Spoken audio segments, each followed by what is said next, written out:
नमस्कार, कैसे हैं आप लोग? तो चलिए स्टार्ट कर लेते हैं हिंदी साहित्य के महत्वपूर्ण प्रश्नोत्तरों की जो हमारी सीरीज चल रही थी उसको। अगर इससे पहले वाली आपने वीडियो नहीं देखी है, तो उनको देख लेना आपके आने वाले एग्जाम में बहुत इंपॉर्टेंट रोल निभाने वाली है ये वीडियो। तो आज का प्रश्न स्टार्ट कर लेते हैं। पहला प्रश्न है हिंदी के प्रथम दुखांत नाटक का नाम बताइए। दुखांत मतलब क्या होता है? जिसका अंत दुख से हुआ हो, तो उसका नाम क्या है? रणधीर प्रेम मोहिनी। ये प्रथम दुखांत नाटक था हिंदी का और इसके रचनाकार कौन है? लाला श्रीनिवास दास। अगला प्रश्न है बुंदेलखंड का चंद बरदाई किसे कहा जाता है? तो बुंदेलखंड का चंद बरदाई कहा जाता है वृंदावन लाल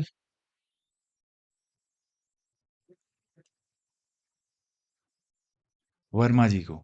याद रखना बहुत इंपॉर्टेंट प्रश्न है ये जो आपको दिख रहे हैं। सूरदास सूरदास कृत भ्रमर गीत को ध्वनि काव्य किसने कहा? तो देखो जो सूरदास ने की रचना थी भ्रमर गीत, उसको ध्वनि काव्य किसने कहा था? तो ध्वनि काव्य कहने वाले थे कौन? आचार्य रामचंद्र शुक्ल। शॉर्ट में लिखता हूं मैं ARC। अगला प्रश्न है सहजता का कवि किसे कहा जाता है? तो सहजता का कवि कहा जाता है भवानी प्रसाद मिश्र जी को।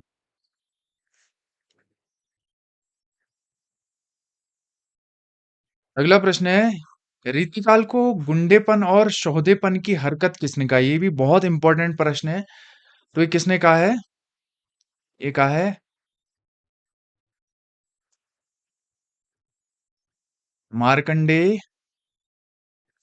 वाजपेयी जी ने। तो रीतिकाल को गुंडेपन और शोधेपन की हरकत मार्कंडेय वाजपेयी जी ने कहा है। अगला प्रश्न है हिंदी के प्रथम रेखाचित्र का नाम बताइए।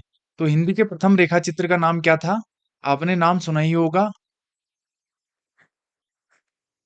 बोलती प्रतिमा। ये किसकी रचना है? उनका भी नाम सुना होगा आपने, श्री राम शर्मा जी का। अगला प्रश्न है छायावाद शब्द के प्रथम प्रयोग का मतलब कि प्रथम बार छायावाद शब्द का प्रयोग किसने किया था? तो वो किया था मुकुटधर पांडे जी ने। अगला प्रश्न देख लो निराला को शताब्दी का कवि किसने कहा है? बहुत इंपॉर्टेंट बात है, शताब्दी का कवि किसने कहा है? तो वो कहा है नंद दुलारे वाजपेयी जी ने। ठीक है, आगे देखते हैं आदिकाल का मेघदूत किस रचना को कहा जाता है? मेघदूत जिसमें मेघों को दूत बनाकर प्रीतम प्रियतम से अपनी बात की जाती थी या संदेश भेजा जाता था मेघदूत में। तो वैसी जैसी ही रचना कौन सी है? वो है संदेश रासक। इसके रचनाकार कौन है? अब्दुल रहमान अब्दुल रहमान खान खान। ठीक है, अगला प्रश्न है कविता हमारे प्राणों का संगीत है, यह किसका कथन है? तो ये है पंत जी का कथन, सुमित्रा नंदन पंत। अगला प्रश्न देख लेते हैं। देखो ये बहुत ही इंपॉर्टेंट प्रश्न है जो ये दिखाई देंगे आपको। तो देखो पहला है आषाढ़ का पहला दिन और आषाढ़ का एक दिन। ये दोनों रचनाएं एक जैसी ही लगती हैं मगर हैं अलग अलग। ये है कविता और ये है नाटक। तो आषाढ़ का पहला दिन ये किसकी रचना है? ये है भवानी प्रसाद मिश्र जी की रचना। और ये आषाढ़ का एक दिन ये किसकी रचना है? ये है मोहन राकेश जी की रचना।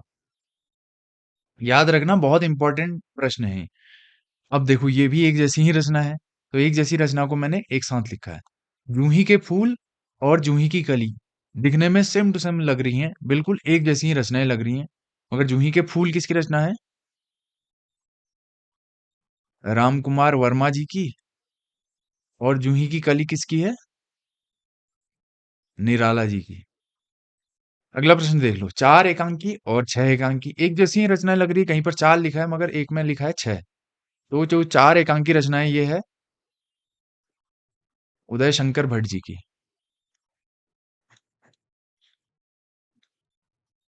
और छह एकांकी रचना किसकी है? ये है उपेंद्रनाथ अश का, आपने नाम सुना होगा।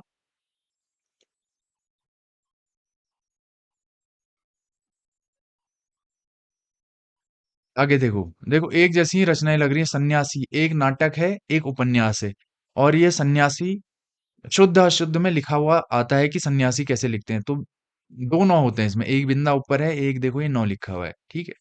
तो सन्यासी है तो सेम टू सेम रचना है, मगर एक उपन्यास है और एक क्या है, एक नाटक है। जो ये उपन्यास है ये है इलाचंद जोशी जी का सन्यासी उपन्यास, और ये जो सन्यासी नाटक है ये किसका है? लक्ष्मी नारायण मिश्र जी का।